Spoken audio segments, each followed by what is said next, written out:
Permisi Kak.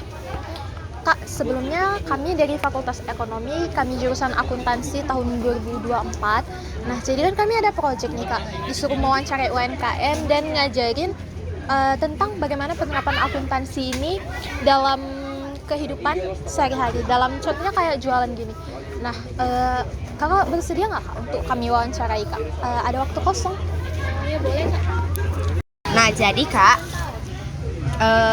dalam setiap usaha apapun, baik itu UMKM atau usaha besar atau usaha perseorangan, kita itu perlu menerapkan akuntansi di perhitungan keuangannya supaya kita bisa ngebedakan mana pengeluaran, mana penerimaan, mana uang yang kita gunakan untuk membeli barang, mana yang uangnya untuk kita beli peralatan dan bahan-bahan baku untuk jualan.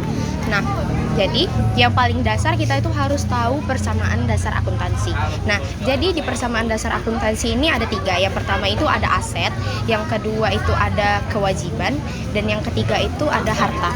Nah, jadi untuk aset, kalau aset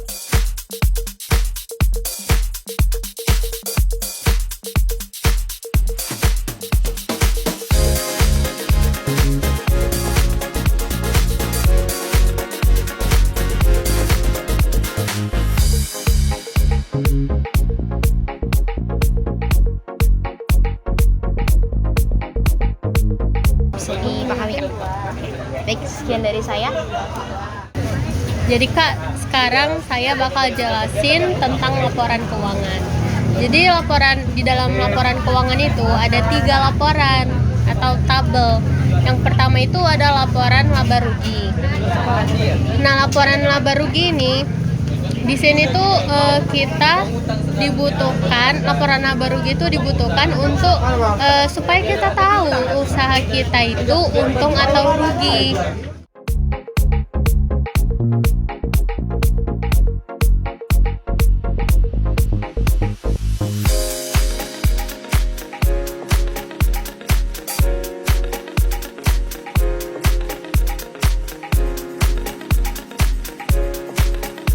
Paham Kak? Ya. Oke, makasih. Iya. Jadi kan kalau aku nih menjelaskan penyusutan, biaya penyusutan. Biaya penyusutan ini biasa ini digunakan untuk peralatan seperti blender, kompor gas atau stainless atau meja. Intinya peralatan.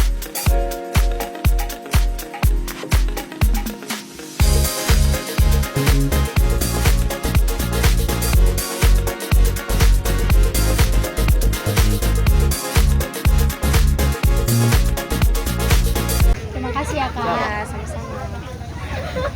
Nah, jadi Kak, ini giliran saya ngajarin kakaknya jurnal penjualan. Jadi kan biasanya kalau usaha dagang gini kan butuh jurnal, pastinya butuh jurnal penjualan ya. Namanya kita melakukan transaksi jual beli.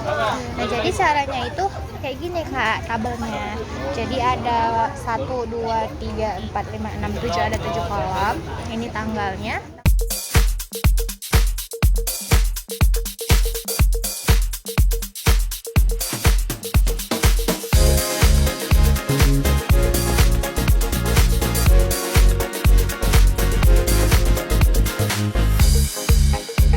Sekarang saya akan menjelaskan tentang jurnal pembeli.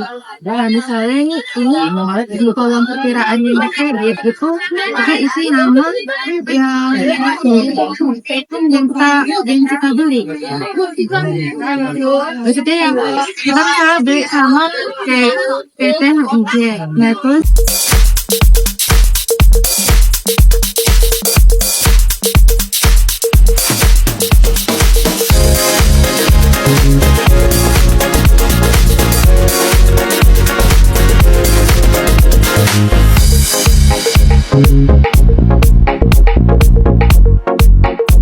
Jadi jurnal penerimaan kas ini Kak, kita mendapat uang yang masuk ke dalam catatan kita.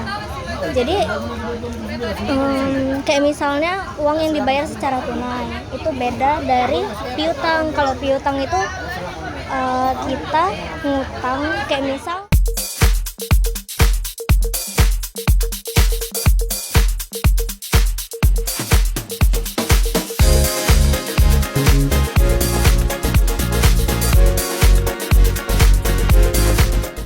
ya jurnal pengeluaran kas kan. Di mana jurnal ini untuk mencatat seluruh transaksi kakak. Misalnya kakak itu membeli peralatan, nah, itu kan secara tunai ya, yang dikeluarkannya duitnya dari kasnya. Di situ kakak bisa mencatat di jurnal pengeluaran kas. Terus nggak cuma untuk membeli peralatan.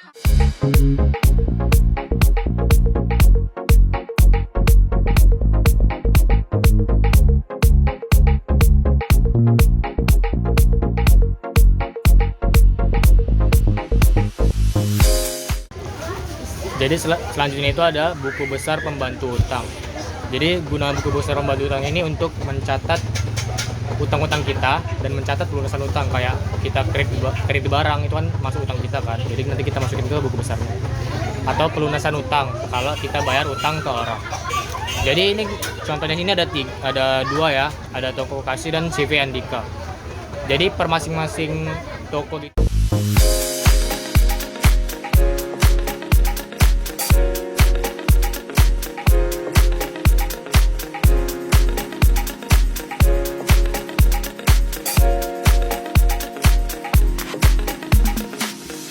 Jadi untuk jurnal buku besar pembantu piutang itu berguna buat kita karena piutang itu adalah utang dari orang tapi belum dibayarkan ke kita. Beda sama utang tadi bisa dibayarkan. Jadi kalau piutang itu beban yang utang yang harus dibayarkan dari orang ke kita, tapi kita dalam jangka waktu tertentu. Jadi contohnya ada yang utang ke kita, entah minjam duit atau apa.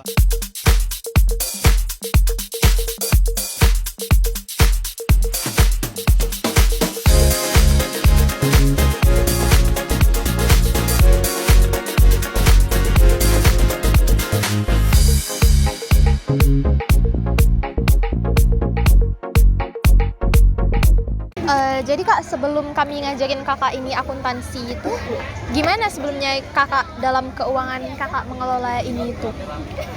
Kalau sebelumnya paling kak yang dicatat itu cuma pengeluarannya doang sama pemasukan. Terus misalkan kalau kita mau beli bahan-bahan untuk jualan kan, paling dicatat itu aja gitu seberapa pengeluarannya, baru nanti kita ambil lah berapa untung yang kita dapat dari jualan itu. Ya belum pernah sih nerapin akuntansi dalam penjualan kita.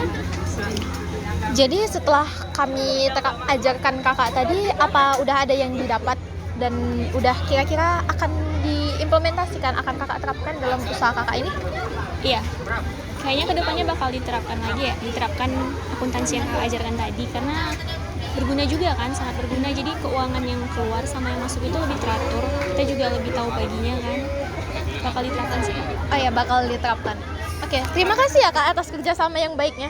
Iya, sama-sama.